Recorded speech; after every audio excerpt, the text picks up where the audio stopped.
Hey everybody, Lori here, committed to the shift.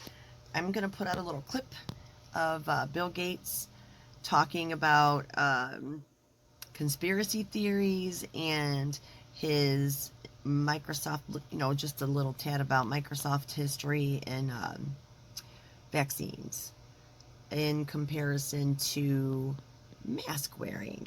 Now, why would he compare masks and vaccines? Why would Robert Redfield from the CDC say that masks are better than vaccines?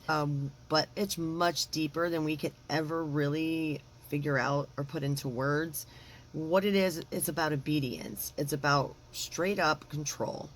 And if you're wearing a mask, helping yourself at least a little bit by protecting from airborne particles or spittle or whatever.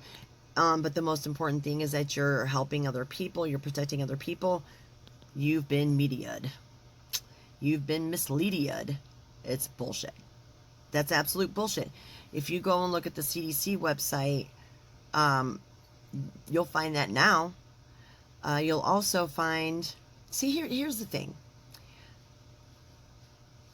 There's a way to do research. It's not, anybody can do it, but you have to be consistent. You have to look at these websites and see what they're saying. You have to look from the beginning. Sometimes they've already done the damage and you'll never catch them. But the CDC is not that sharp, obviously, because what they've done is they've gone in and they've changed a lot of stuff that's been posted for a long time, and they leave the same dates on it. Can't make this shit up. The only way to know that is to consistently read the research, read any kind of updates, take a few screenshots on very important pages and go back and read them again and see if they're different. I have yet to see them be honest about a change they've made. They'll put at the bottom like addendum or adjustment or change, some words saying that they changed something, and when they changed it, but they won't tell you what they changed, and all the dates on all the specifics don't change. That is absolutely gaslighting. It's basically saying that they said this a long time ago when they just changed it now. Because the truth about masks, there's no question about that. They're harmful. They're harmful. You're not supposed to wear them. Even surgeons know what they're for, and they know they're not for viruses. They do not stop viral particles. They don't. Even on the side of the box, I don't care how many fact checkers told you that what they said they didn't mean, they meant something else. Don't think for yourself or anything there. It specifically says does not protect from COVID-19 or coronaviruses. But you're going to let a fact checker tell you that they meant something else? Come on. Anyway, the real science on masks basically says they do not help protect from viruses and they can cause harm if worn correctly. So we don't really have to worry about that because nobody's wearing them right. But I'm not wearing it at all because I don't know what level this is of, the political influence. I don't know what level of political influence it has. But if it has any political influence, I'm not doing it. Not to mention I've never done it in the past. And I live in my environment and I respond to my environment, not to the fucking media. I stopped watching mainstream news and basically TV in general almost 13 years ago. So when I get online and like Facebook, it can kind of avoid it. It's gotten worse lately, but when I started actually getting on Twitter and looking around, I was like, people are actually watching this and believing it and repeating it. So when you're a repeater of propaganda and all of the stuff that really means something and something scientific, when there's medical facts and scientific conclusions to, you know, study after study for decades, it gets banned, it gets censored. That tells me somebody's trying to harm us. That's not a conspiracy theory, because people are calling things conspiracy theories because they don't understand it, and it's easy to watch the media say, oh, it's consistent, they keep saying that, but then if they change that, then they just deny they changed that and you believe them. The lack of independent thought and critical examination of something has completely become the new norm. The new norm is not, you know, what they keep telling you, social distancing and all that crap. That's a product of social media. That's a product of mainstream news. That's not a new normal because it's needed. That's absolutely untrue. And who am I? I'm nobody. I'm an independent thinker, rational individual that has seen some corruption in her life, and I see the positive in everything and everyone, but if I see the corruption that's so blatantly obvious, I'm not going to act as if the only thing about that thing is good. I'm going to protect myself. I'm going to watch my environment and respond to it. I'm not going to have a desire for it to not be true, find something that matches my desire and live as if, because then I'm in denial. I'm living in an alternate reality that's going to eventually be my demise, and I'm not interested in that. I'm also not interested in a vaccine. Never again, ever, ever. I have a boundary, and it's called my flesh. I have a boundary, it's called my personal space. You're not getting in it. You might want to try to starve me. You might want to try to take my house. All that stuff. We're all expecting that now. It's sad that that's the preparation, but that's the preparation. We have to start doing serious consideration of how we're going to help each other. That peer-to-peer, a new peer-to-peer marketplace. There's the new norm. If they try to make this vaccine, you know, oh, well, we're not going to make it mandatory. Okay, well, I can't renew my license unless I have this star, and I can't have this star unless I have this vaccine. Well, it doesn't say that just yet, but it's getting there. It already has medical history and health record, blah, blah, blah, on there for the requirement.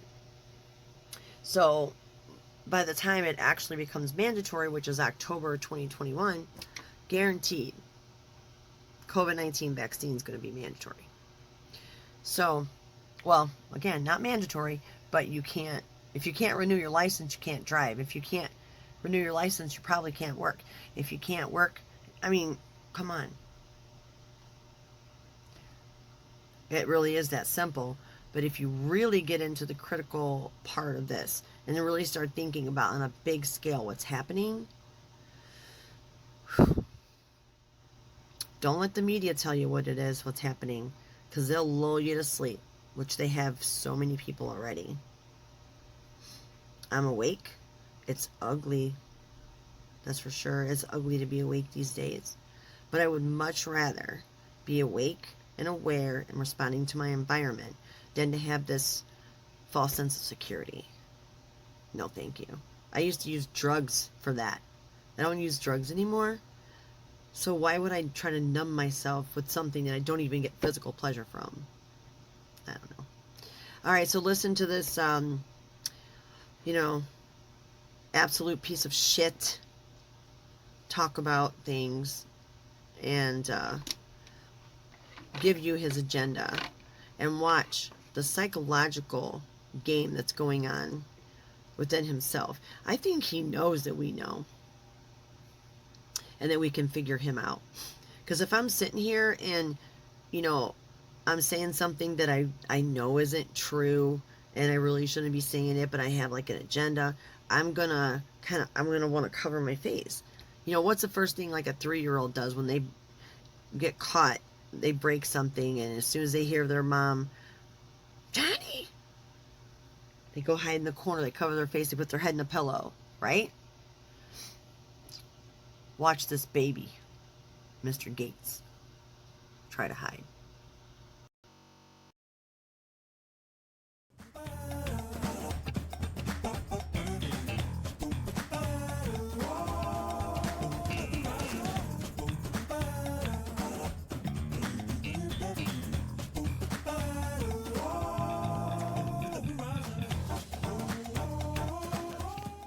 Weirdly, even though your passion and good intent on this topic seems completely bloody obvious to anyone who's spent a moment with you, there are these crazy conspiracy theories out there about you. I just checked in with a company called Signal that monitors social media spaces. They say that to date, I think on Facebook alone, more than 4 million posts have taken place that associate you with some kind of conspiracy theory around the virus. I read that there was a poll that more than 40% of Republicans believe that the vaccine that you would roll out would somehow plant a microchip in people to track their location. I mean, I can't even believe that poll number. And then some people are taking this seriously enough, and some of them have even been recirculated on Fox News and so forth. Some people are taking this serious enough to sort of make really quite horrible threats and so forth. You seem to do a good job sort of shrugging this off, but really, I don't, who else has ever been in this position? How are you managing this? What on earth world are we in that this kind of misinformation can be out there? What can we do to help correct it? I'm not sure. And, it's a new thing that, there's conspiracy theories. I mean, Microsoft had its share of controversy, but at least that related to the real world. Did Windows crash more than it should? We definitely have antitrust problems, but at least I knew what that was. When this emerged, I have to say, my instinct was to joke about it. People have said that's really inappropriate because this is a very serious thing. It is going to make people less willing to take a vaccine. And of course, if you know anything about psychology, that guy is a fucking criminal of the utmost kind.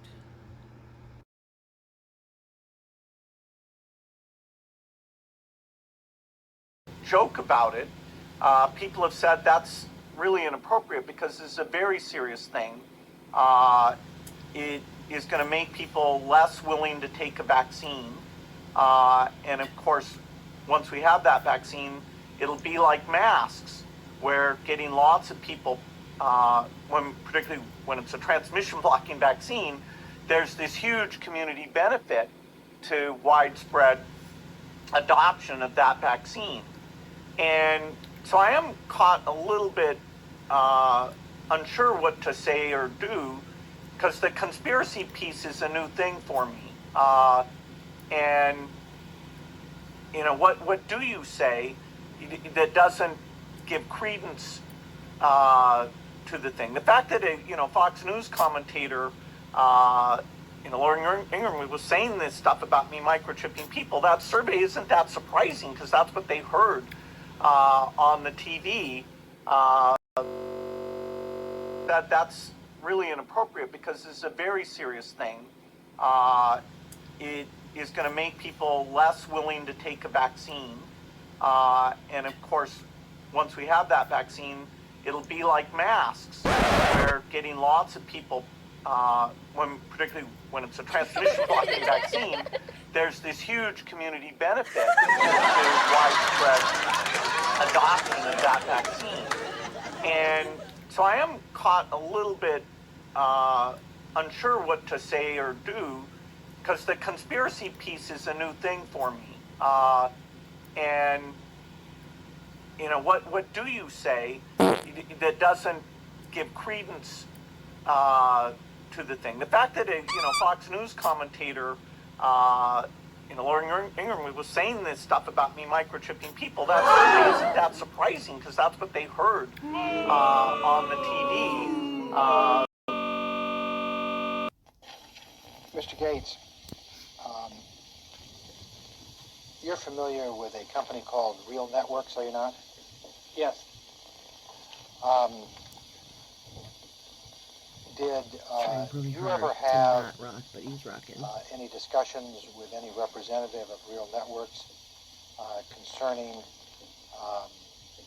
what products Real Networks should or should not offer or distribute?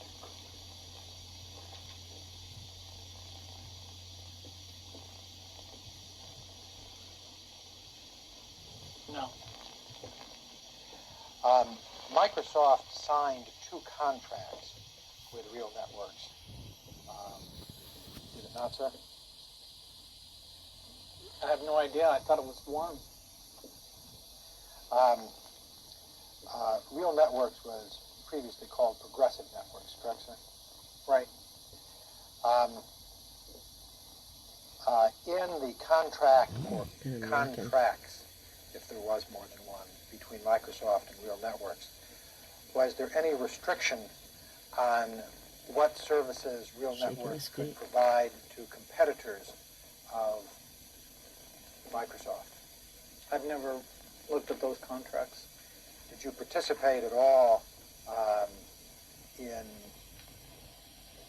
those contracts, either the negotiation of those contracts or discussions concerning those contracts prior to the time they were entered into?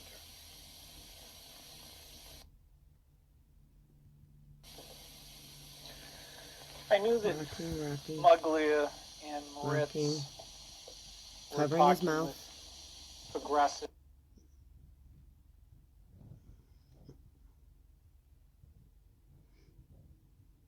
As Real Networks, even though at the time it was referred to as Progressive Networks. Did you consider that company to be a competitor of Microsoft?